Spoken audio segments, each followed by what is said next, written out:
तैयारी बहुत दमदारी से हो रही है इंशाल्लाह। राम जी का आशीर्वाद रहेगा उनके साथ, जैसे उनके पिताजी के साथ रहा है। आशीर्वाद तो सबको मिलता है, जब मुझे मिल गया तो उनको भी ज़रूर मिलेगा। उत्तर प्रदेश में सिर्फ एक सीट पर उपचुनाव हो रहा है, लेकिन चर्चा लखनऊ से लेकर दिल्ली तक के सियासी गलियारों में है। शायद दशकों के सियासी इतिहास में मिल्कीपुर का उपचुनाव ऐसा रहेगा जिसका सबको बेसब्री से इंतजार है। नेताओं को भी, मतदाताओं को भी और सियासत में दिलचस्पी रखने वाले आम लोगों को भी। इसकी वजह दरअसल ये है कि जिस साल 2024 के लोकसभा चुनाव हुए थे, ठीक उसी साल जनवरी के महीने में अयोध्या में मर्यादा पुरुषोत्तम श्री राम के भव्य मंदिर का उद्घाटन हुआ था। लेकिन लोकसभा चुनाव में बीजेपी अयोध्या क्षेत्र में आने वाली फैजाबाद सीट ही हार गई। उसी मिल्कीपुर में चुनाव है जहां के विधायक सांसद बन चुके हैं। बीजेपी किसी भी कीमत पर यह सीट जीतना चाहती है ताकि 2024 में मिली हार के बाद देश भर में फैजाबाद सीट को लेकर बीजेपी का जो मजाक सपा ने बनाया था वो दोहराया ना जा सके। लेकिन सपा ने इस सीट पर फैजाबाद के सांसद अवधेश प्रसाद के बेटे अजीत प्रसाद को उम्मीदवार बनाकर बड़ा दांव खेला है। विधायक नसीम सोलंकी भी यही मानती है। हमारे साथ इस वक्त कानपुर की सीसामऊ सीट से समाजवादी पार्टी की महिला विधायक नसीम सोलंकी हैं।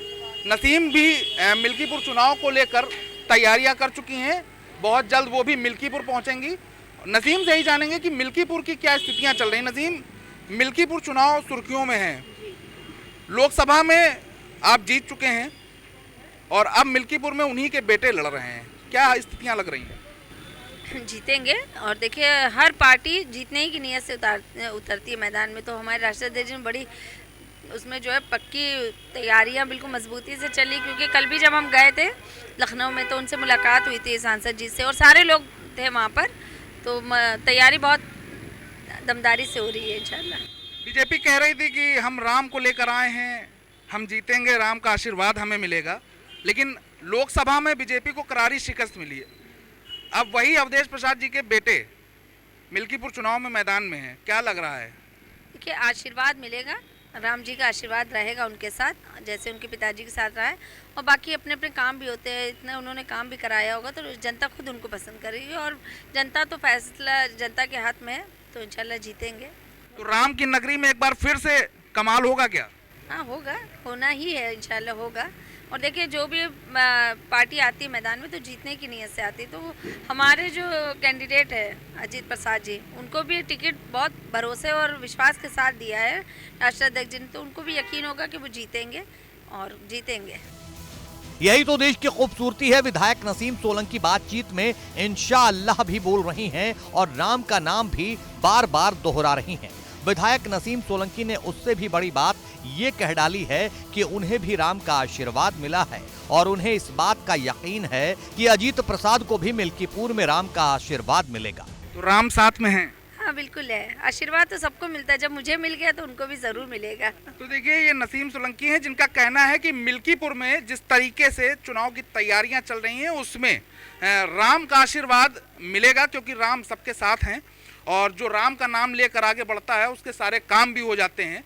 और लोकसभा चुनाव की अगर बात करें तो लोकसभा चुनाव में बीजेपी को करारी शिकस्त देने वाले अवधेश प्रसाद के बेटे मिल्कीपुर उपचुनाव में मैदान में हैं।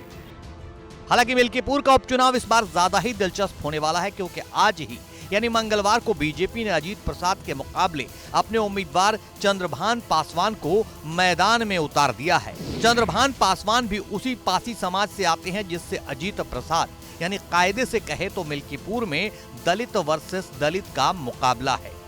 कहानी ये भी है कि मिल्कीपुर में उपचुनाव महाकुंभ के वक्त में हो रहा है और इसी 22 जनवरी को राम मंदिर के निर्माण के 1 साल पूरे होने वाले हैं। इन दोनों ही मौकों को बीजेपी अपने सियासी गणित के हिसाब से मिल्कीपुर उपचुनाव जीतने के लिए इस्तेमाल करना चाहेगी। लेकिन देखिए राम जी किसका बेड़ा पार करते हैं।